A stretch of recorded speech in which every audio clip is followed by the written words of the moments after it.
People that are leery of anarchy, I understand not being comfortable with this brave new world, but let's just try to agree on the worst excesses of the state first and agree to put those out. And then we see where we can go next and next. And maybe we see if we can go further and further and increase freedom and increase our prosperity and reduce the damage the state does to us. And we'll see eventually that less and less of it's necessary to what we think is necessary. You're listening to the Corbett Report. Welcome, friends. James Corbett here, CorbettReport.com, in a conversation that is being recorded on the 25th of June, 2019, at least here on this side of the dateline. And today we're talking to an old friend, an old guest of the Corbett Report, specifically from Corbett Report Radio 99, which I'm sure you all remember from 7 years ago now, where we talked about against intellectual property with today's Stephan Kinsella, who is available at stephankinsella.com. I will, of course, put the link in the show notes. But for those who might not remember that conversation, long story short, Stephan Kinsella is an attorney and libertarian writer in Houston. He is founder and executive editor of Libertarian Papers, founder and director of the Center for the Study of Innovative Freedom, a member of the editorial board of Reason Papers, a member of the editorial advisory board of the Molinari Review, member of the I could go on, but I'll let you read through the About page on his website for yourself. Perhaps more to the point, he's a registered patent attorney and former adjunct professor at South Texas College of Law who has published numerous articles and books on IP law, international law, and the application of libertarian principles to legal topics. Stephan Kinsella, thank you for joining us on the program today. Glad to be here. All right, so let's get the bona fides on the record for today's conversation. As I say, we have talked in the past about your work on intellectual property. If people do not know about your work against intellectual property, they really should check it out. I always recommend the Kinsella on Liberty podcast as a great conversation, an ongoing conversation where you go over the same topics over and over and over and over. But it is necessary because so many people still believe in the validity of intellectual property. So I'll direct people to your work on that issue and our previous conversation on that issue. But today we're going to be talking about something a little bit different. We're going to be talking about law and law without the state. Is such a thing even possible? Let's start by getting your bona fides on the record. Can you tell us a little bit about your legal background? Well, sure. I have a law degree from Louisiana State University and a master's in international law from King's College London. And I practiced at large law firms and been in-house counsel and have published a large number of legal articles and even books. I have a book coming out on international investment law in September from Oxford University Press. So I've published a lot, I've spoken a lot, and I've been fascinated by legal theory and law as a lawyer and as a student of the law and a libertarian and interested in philosophy of law for over 2 decades. All right, so let's start coming right down to brass tacks. As people who watch the Corbett Report will know, recently I was talking about language as a weapon and how important it is to define our terms before we launch into any conversation so that we have that ground basis so that we know what we're talking about. So the real question to open today's conversation is, what is the law?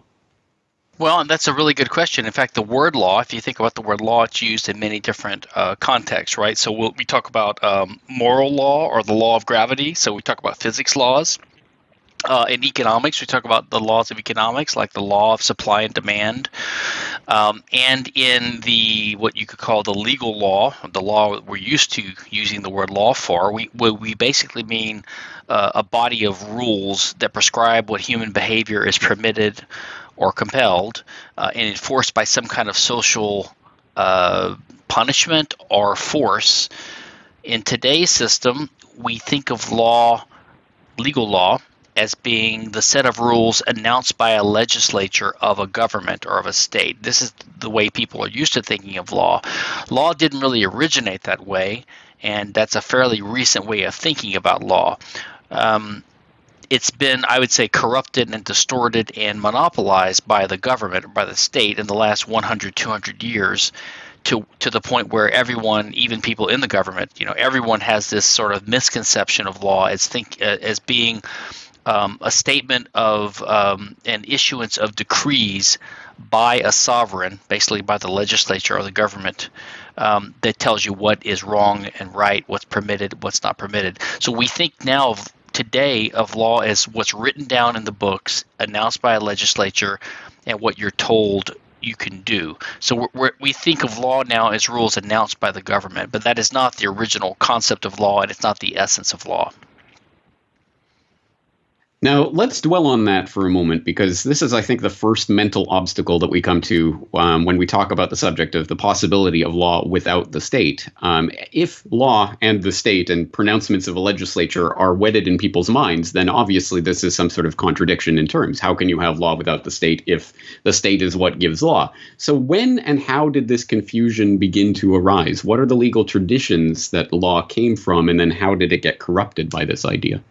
Right, and I'm a practicing attorney, and I'm a fairly conventional guy in the regular world, but my views are kind of out there, as maybe some of yours are. I'm a libertarian, and I've come to believe that the state is illegitimate. So I am an anarchist.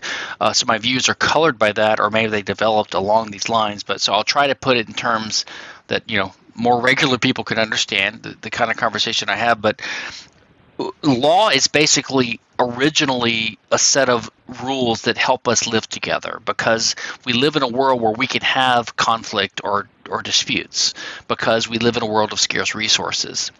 And so something called property rights emerges because of this. Like, we say that this guy owns this piece of land or this house or this sheep or whatever, or his own body even. And so over time, this body of rules emerges when people have a conflict or a dispute. And then you have theft, people take each other's things, or there's a dispute over where the property lines are. So over time, these systems emerge, and they go to courts, or they go to a respected decision maker like in a town who can arbitrate or hear the case. And over time, the results of these rulings result in the body of law. And this is what happened in history. Basically, in the Roman law, let's say from 500 BC to 500 AD, roughly that 1,000-year Reich or period, a body of Roman law emerged from jurists and arbitrators and legal scholars and judges hearing cases that were disputes between people and making decisions and gradually developing the law. This body of law became known as the Roman law, which later influenced the European law, which we have now, which is called the civil law. And then in England, sometime later, the English common law developed in a similar way, with basically courts and judges deciding disputes and gradually developing a body of rules.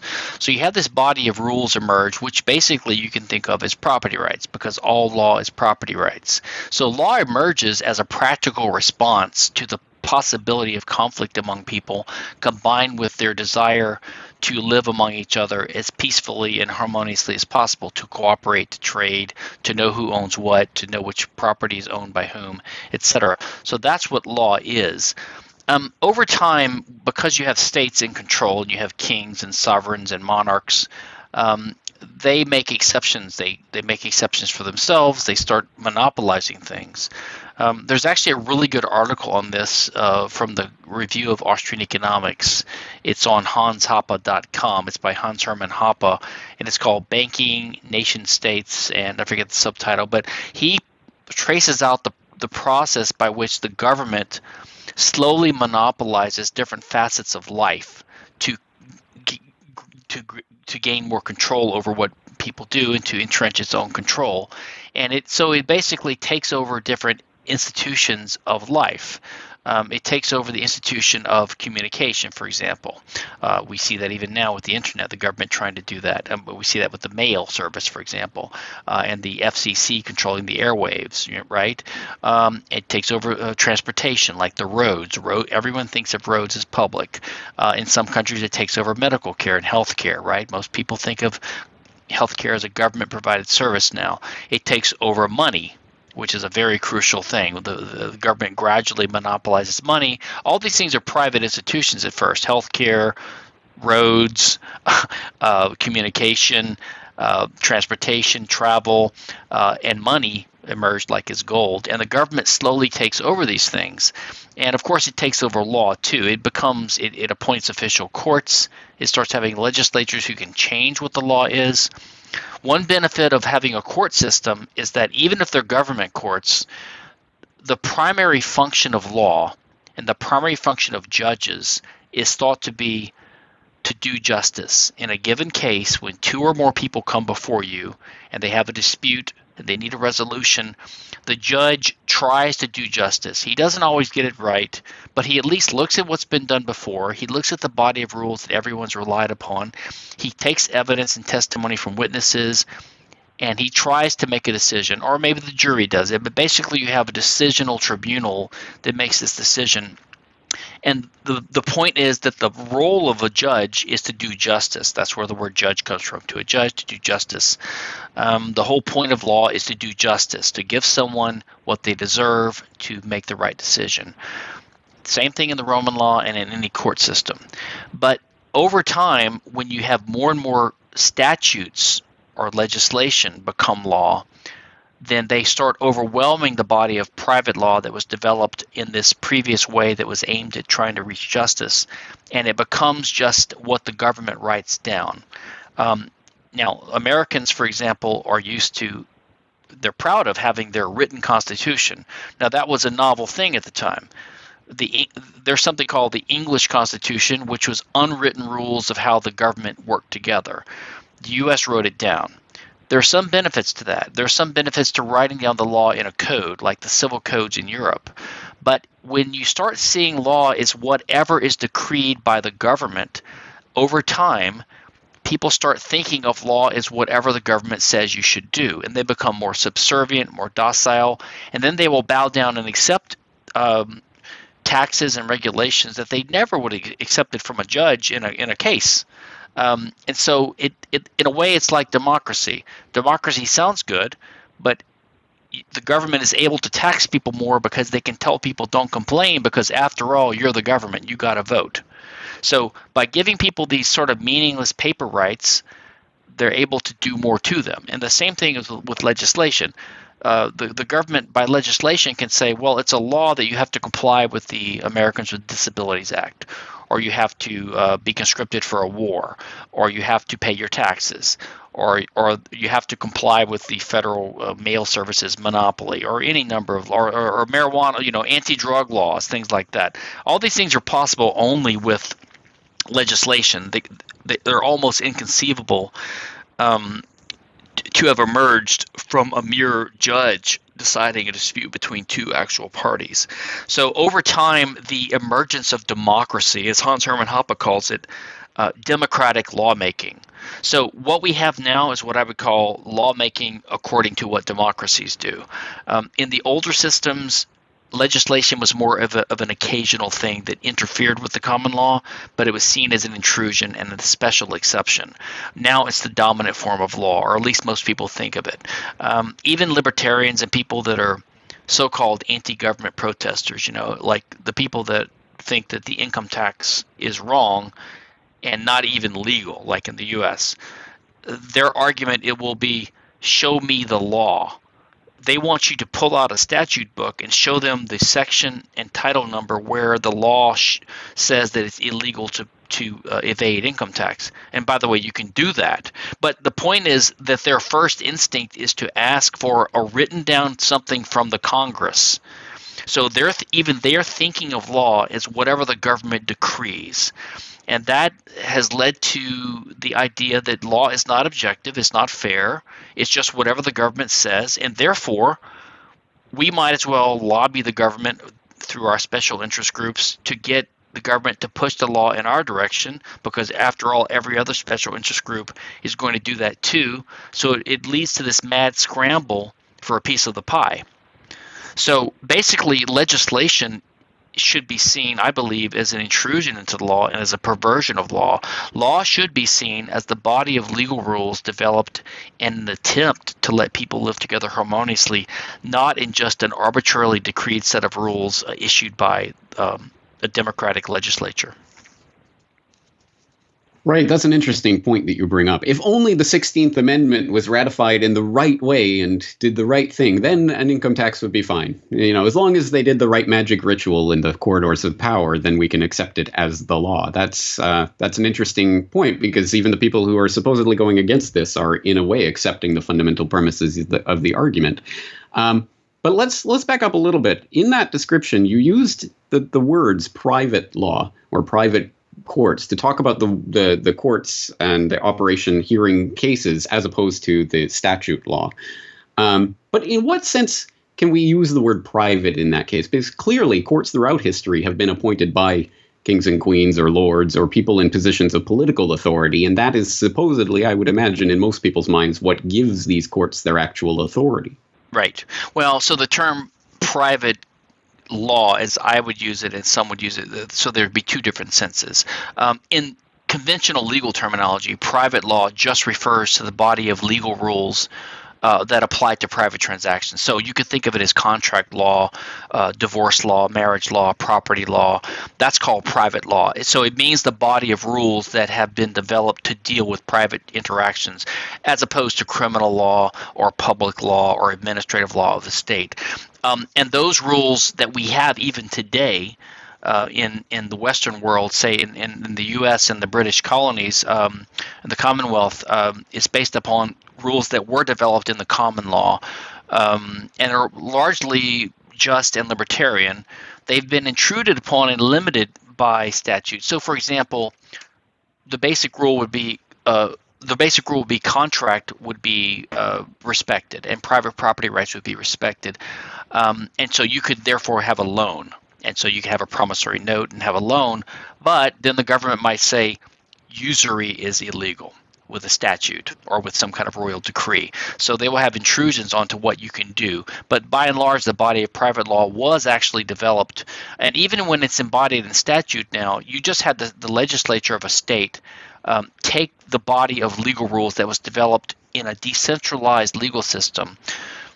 True, it was usually government courts, but still, as I said, the role of these government courts was to do justice, and so they did develop law among common sense lines, by and large. So you had this body of rules that was codified by scholars, just like private scholars, like law professors or legal experts like Dicey or Blackstone. And so then the legislature would consult these things, and then they would just have a body of legal scholars codify, put into a code these rules, and then legislated as law. So it is legislated, but it's basically a restatement of what the private law courts had developed. So in the other sense, sometimes we anarchists or anti-state people think about a private law society, and what we're imagining is a society where the government has receded and all the law is based upon private interactions by contract between people. So in that case, you could imagine arbitration. Look, just like in the West today, in the U.S., let's say, I think I've heard statistics saying that there are more private security guards in force than there are policemen, and I think that's probably true. So you could imagine that ratio getting even more and more distorted. And the same thing with law. Law is formed in general by people that make decisions for in cases of disputes. That's probably done more often today by arbitration, private arbitration, than by judges, because there's so many arbitration agreements in private contracts. And even in states where there are courts, you go to court for a lawsuit, the judge will say, why don't you guys go to arbitration first, and then if you can't resolve it, then you come here. So arbitration happens all the time now, and it does develop law. In fact, in international law, which is a field I've studied a lot, you could think of international law as the law that governs between the actors on the international field, which are states. And there's roughly 200 governments or states in the world, right? And those states have no super sovereign over them, no super state over them, except the U.S. tries to be. But theoretically, there's no super state over them. Even the United Nations has very little enforcement authority. So you have these 200 roughly equal sovereign states and on an anarchistic field with respect to each other. They are in a state of anarchy, and they have contracts among each other, and we call those treaties. and they have arbitration agreements with each other. They go to ICSID, they go to the United Nations, or they go to different forums to resolve their disputes. Sometimes they settle them by war, but not always. Quite often they respect treaties, and there's a Latin term called pacta sunt servanda, which means agreements are to be respected, which is one of the leading principles of international law, and one of the leading principles of general principles of law in general. So law is definitely possible without the state. There are many mainstream treatises on this which study this. It's just that people are not used to thinking of law as something that can emerge without the government guiding it or steering it or even creating it. That's right. It is a point that has been made a number of times and needs to be continually drummed into people's heads. Yes, international law is essentially anarchistic law. It is law without a supranational authority dictating the process, although actually that vacuum leaves some people to argue, well, there needs to be some sort of supranational body. We need to set up some sort of international government to run to calm the anarchy between nations. And I think there is something to that, because you say 200 roughly equal actors. The United States is not roughly equal to, I don't know, Liberia or whatever when it comes to the international scene. We all know that. We all know that there is a wild disparity between the ability of different countries to enforce their dictates internationally. Some of that obviously comes down to military might, some of it economic might, some different diplomatic machinations as well. But clearly there is a disparity there. And I think that's the inequality that people would point to. Without a state, without something over top of everything, there's going to be these natural imbalances in what counts as justice. And the U.S. will get its way 1,000 times more likely than a small and insignificant nation will get its way, just as in an anarchistic court system. The billionaire is going to get off with murder, and the small, the lower class person is going to get thrown in jail at the drop of a hat.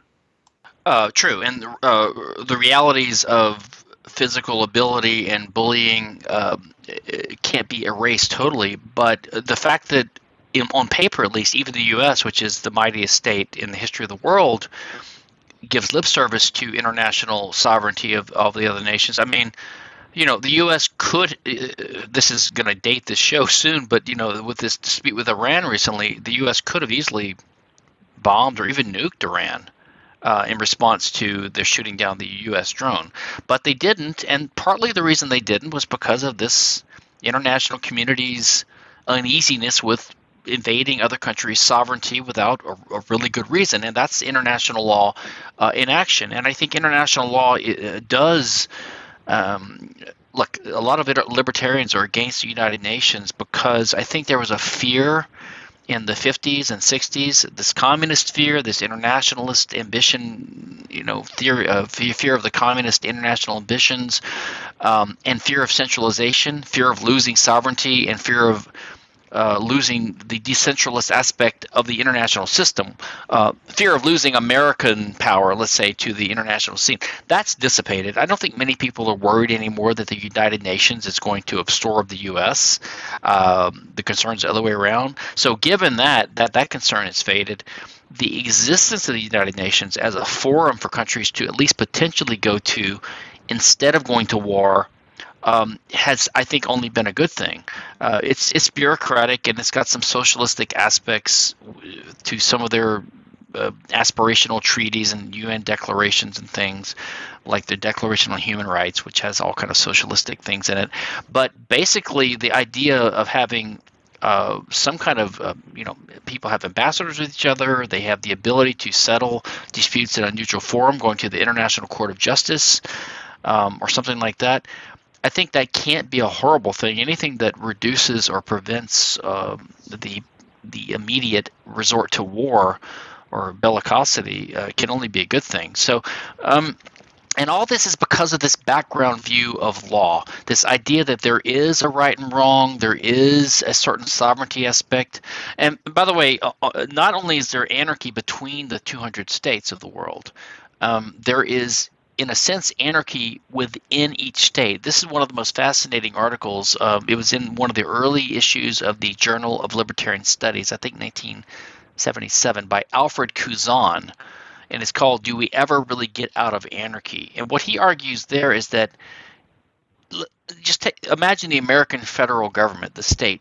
There is no one inside the state telling everyone inside the state to follow the rules that they follow. There's sort of a natural hierarchy within the state itself, which you can see, for example, when you have an independent counsel going after Trump and Trump is afraid to fire him, and Bill Clinton was impeached and Richard Nixon was forced out of office, right? And then there's a threat of criminal prosecution of someone by this branch doing that, or contempt of Congress. You have all these internal rules that are followed within the state, but there's no super state above them that forces them to follow it.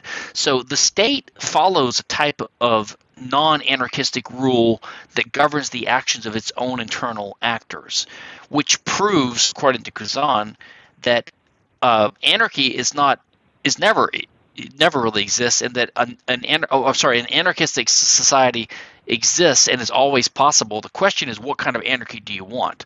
So you can have the anarchy that exists within a state and that constitutes a state, which is why we use the word constitution, because it constitutes the state itself.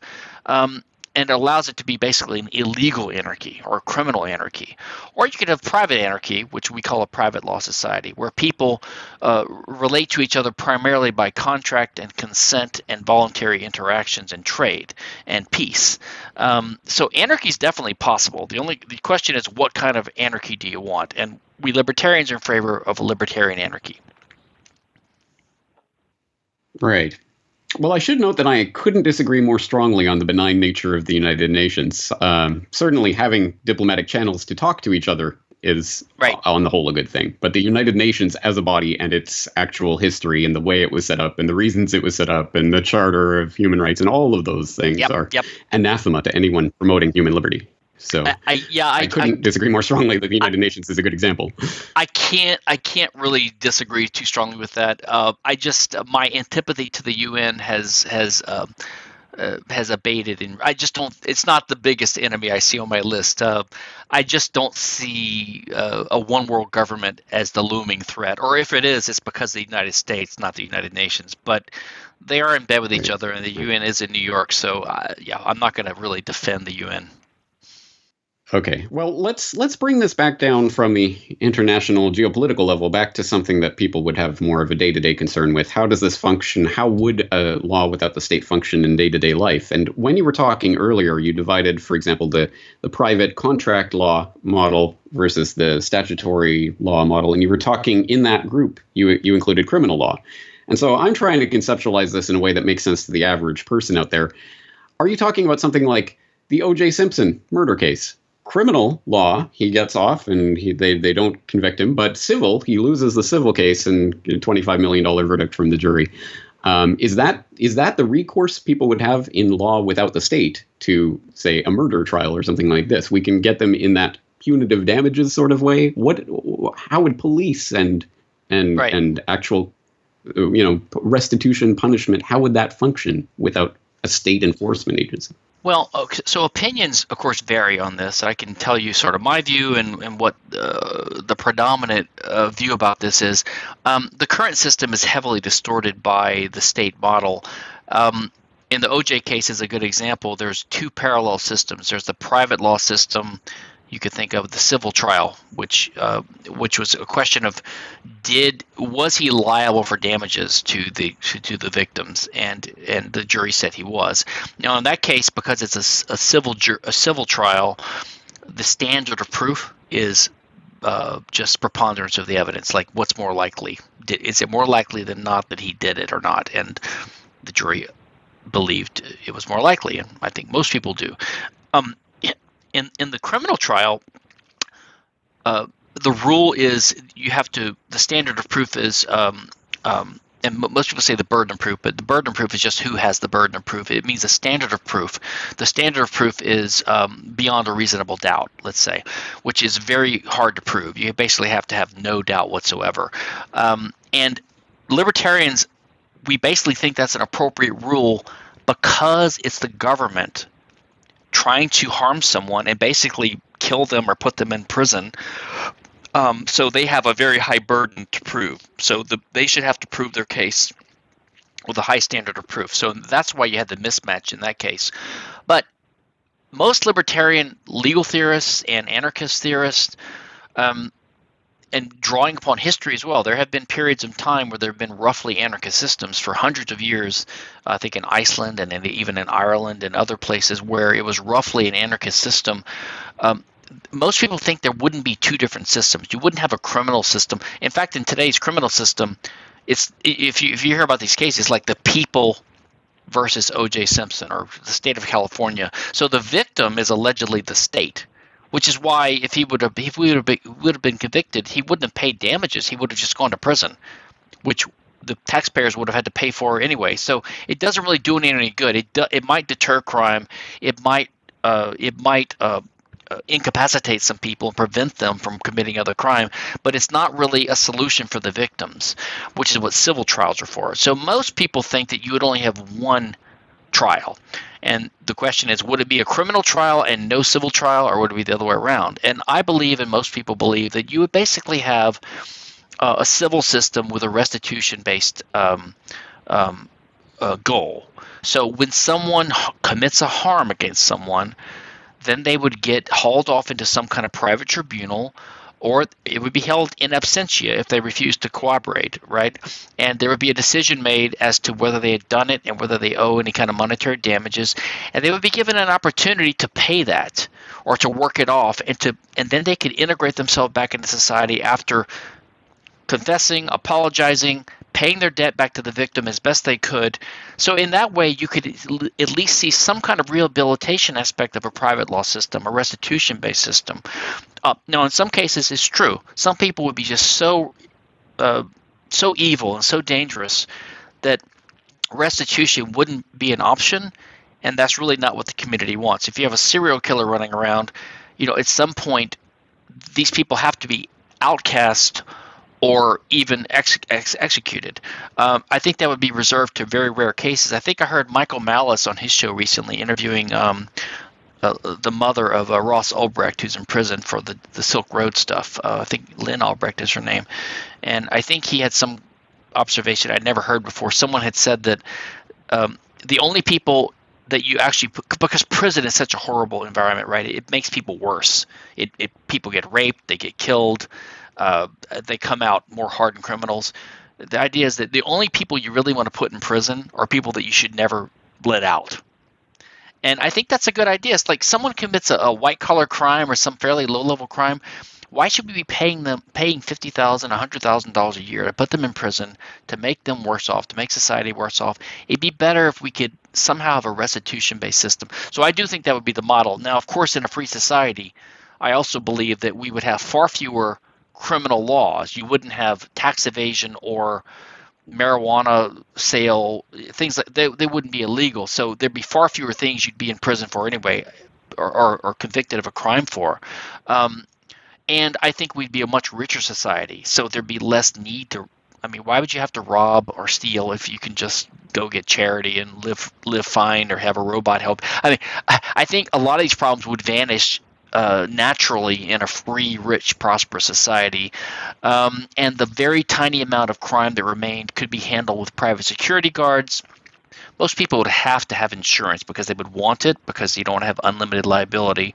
And probably most areas would require that. So you're not going to be able to go into business with someone or live in their neighborhood unless you can prove you have insurance. And the insurance company would be liable to you if you had, say, someone broke into your house or harmed you, and therefore they would have an incentive to have adequate security arrangements to keep you from being robbed, let's say, for example. So the idea is you would have insurance companies of different people and agency areas would have their own security arrangements to lower property theft. And that would also play a role in some region might not allow you to have a nuclear bomb because it's too dangerous, because the liability is too much. So a lot of the scenarios that scare people about what might happen if there's, say, no government law, would probably be easily handled by private interactions, by insurance regulations. And people that refuse to cooperate would tend to be ostracized. They wouldn't be able to get a job. They wouldn't be able to move anywhere. And so there would be a heavy social cost to pay for not complying with a tribunal decision, a restitution award, requirements to respect people's property rights, things like that. There's a lot of detailed writing on this, which is interesting, by Hoppe, Bob Murphy, the Tannehills, Randy Barnett, David Friedman, and others. Hans Hermann Hoppe has a nice bibliography about this on his website. If you go to hanshoppe.com, Hoppe, he has an anarcho-capitalist bibliography which collects a lot of the stuff that goes into more detail on these matters. But anyway, that's kind of the end of what my comment was going to be about. All right, what you just said is a standard response. I've heard it from other people, Hoppe and Murphy and others who've talked about this subject. But what you just said, although it sounds reasonable from a certain perspective, sounds like an absolute nightmare to people who do not already buy into the idea of law without the state. It sounds like the ultimate dystopia where if you're too poor, you're not going to be able to even live anywhere because you don't have insurance. You're going to be just this wandering hobo who's going to have to live off of scraps on the roadside or something because no one will want you anywhere. You won't be able to go anywhere. It's a world run by insurance companies is what you're painting here. At least that's the way it's going to be processed by a lot of people. And I share some of those misgivings, the way that could concentrate power in certain hands. I understand that. The way I think about it is, well, first of all, power's already very concentrated. It's not like we live in a utopia right now. And basically, what I believe in, and what libertarians believe in, is we simply believe that it's wrong to hurt other people. That's basically what we believe. We think you should allow people to own their stuff, and you shouldn't hurt them. That's our basic rule. So you shouldn't commit aggression. And we realize that the government, the state, necessarily always has to commit aggression. So to me, being an anarchist is not having a prediction about, what's this new brave new world going to look like? I usually give that answer when people that oppose anarchy, or the way I look at it, they support the state. When they ask me, what would it look like if we get rid of the government that I love? So I try to guess for them, but the government has crowded out so many things. We can't say what the road system would look like. We can't say exactly what the education system would look like. We have some ideas from the past and from reason and from economics, but we can't say exactly. There's no doubt that the government's existence has distorted the way things happen, and if you get rid of the government, we don't have to get rid of it all in one fell swoop. We can get rid of it one piece at a time. Like we can take the worst parts and slowly get rid of those, because the government to exist always, they have to tax people, which means to take their stuff, which is aggression, and put them in jail if they don't comply. So we already have violence happening. We're opposed to that. We don't think it should happen like that. What we should do is try to limit the government's worst excesses, or the state's. All right. So let's get rid of drug laws. Let's get rid of incarceration for nonviolent crimes. Let's reduce the government's ability to wage in war. Let's reduce government spending to the bare necessities. People can pay for their own private education and things like that. We don't have to go full anarchist right away, and I wouldn't even say that that's the way we should, because the government has slowly wormed its way into society, right? Like tree roots going down below a sidewalk or whatever. If we take it all out right away, it's hard to predict what would happen. Not all of us anarchists want chaos and societal collapse. Some do. I'm not one of those. Some people think worse is better. They think let's hasten the demise of society so that the phoenix can rise from the ashes and liberty can finally flourish. I don't see that. I don't think that's likely. I think that if we have nuclear war or some societal collapse or some zombie Armageddon, things are going to get worse. So I'm in favor of a peaceful movement, which I think, by the way, is possible as we get richer. And we will, I think, if the government doesn't kill us with some nuclear war or something. As we get richer, the private sector is going to grow in size relative to the size of the state. So the state will become smaller just by default, I believe, over time. And people will become more powerful, and they will be able to resist government intrusions that are just nonsense. And as a slight example, we see, I think marijuana is legal or quasi-legal in half of the United States right now in just a period of 15 or 20 years, which is an amazing development. So we can see things like that happening. So people that are leery of anarchy, I understand not being comfortable with this brave new world, but let's just try to agree on the worst excesses of the state first and agree to put those out. And then we see where we can go next and next. And maybe we see we can go further and further and increase freedom and increase our prosperity and reduce the damage the state does to us. And we'll see eventually that less and less of it's necessary to what we think is necessary. This conversation has raised so many important points that I now have 1,000 more questions, but I've already monopolized your time for long enough, so I'll just wrap up with a couple of points. One, I really think it's important that people reflect on one of the fundamental themes that we've gone back to here is not just the question, what is law, but what is justice? And why do we think that locking someone in a cage or the state locking someone in a cage is justice for a given crime? Maybe there are other ways to conceive of what justice in such a situation would be. And I have pointed to the idea of restorative justice a couple of times in the past. I hope people would look into it, where the idea is not only, it is not simply restitution to the victim, but also that the victim and the community get to dialogue with the offender in a way that would people could decide what they want to do in this case. What is the best way for the community to deal with this particular offense? I mean, that's again, it's such a foreign concept to people, dealing only in the retributive justice system that exists now, that I think it bears repeating and cogitating on. But finally, let me just slake my own curiosity. When we're talking about law, the concept of the law and how it's arrived at through various processes, whether the civil law or the private law versus the statute law, how do we are we thinking, for example, that there is the law that exists out there that judges and lawyers and other legal scholars are somehow arriving at through a process of discovery, like, for example, the obvious example, natural law is discovered through a process? Or is it something that's being constructed by humans that doesn't exist as a thing that's out there?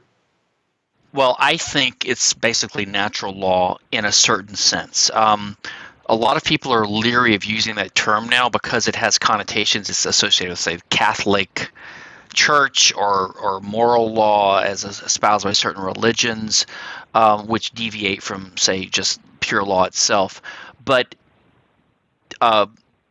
and there are problems with the natural law idea too. If you think of the source of law being what God decrees, even that's a type of decree. But at least you're thinking that God is good and he has some kind of natural or higher standard of good. So I think that, like, even when you have legal positivism is this modern idea that the law is posited by the state. It's the idea that law is announced by the state, like legislation. And that's what everyone adheres to now officially, because they're reluctant to say there's a higher law standard. But they implicitly can't get out of that, because they can't get away from that. Even your typical Democrat liberal type who challenges some decision or challenges some case at the Supreme Court, let's say, even Roe versus Wade, which is contentious, the abortion case. When you have some liberals, some feminists screaming about Roe versus Wade and how we cannot overturn a woman's right to choose, they're not just making a constitutional or a textual argument. They're not just saying that we're only happen to be in favor of the right to choose because we think it happens to be buried in the Fourth Amendment somewhere. They actually think it's the higher law that they want the law to comply with. So everyone has a normative or an ethical view that they think is right and wrong, that they think the law really should be. And they don't want to call that natural law, but that's what natural law is. You can think of the natural law as the template, the kind of higher abstract principles of right and wrong that everyone thinks are sort of naturally correct, or they think they have a reason for, or that they intuitively prefer. And that's the template that they hold up the positive law to, or the law that the state is announced and is enforcing. So there's this bifurcation in people's minds between what natural law is, and sometimes they'll use a capital L, like the law. And they'll say, like, you'll have the old natural law thinkers say something like, a law that's not in compliance with natural law, with the capital L, is no law, capital L, at all.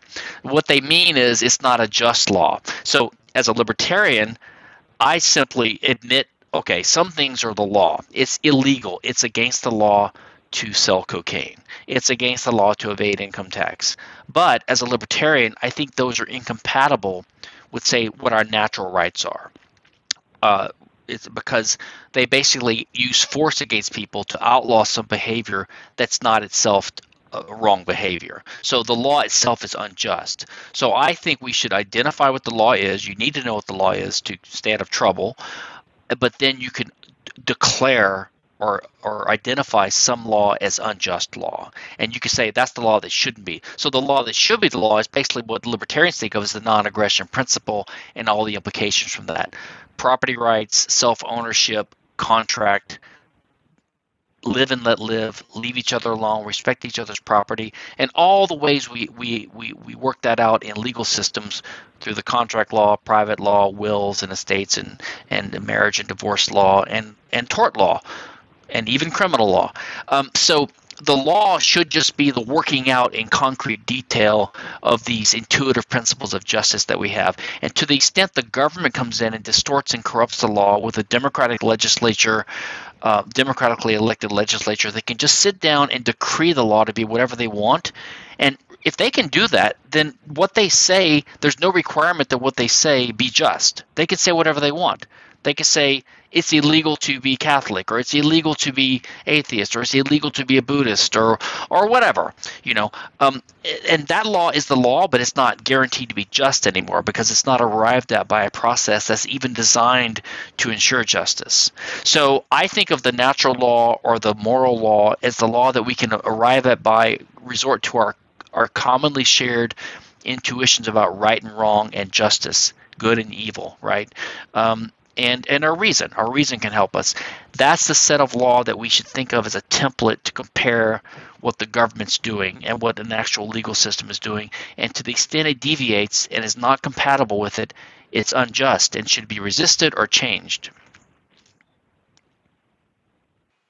Well, Stephan, this has been such an incredible conversation that it actually blew my desktop computer's mind. So congratulations on that. This is the first in many, many years of doing these interviews. But so much to talk about, so much to think about. At least this opens the door to the conversation about law without the state. So I hope there will be some lively discussion in the comment section about this. Before we go, can you direct people to what do you think are some key resources for people who are just dipping their toes into these waters to look at?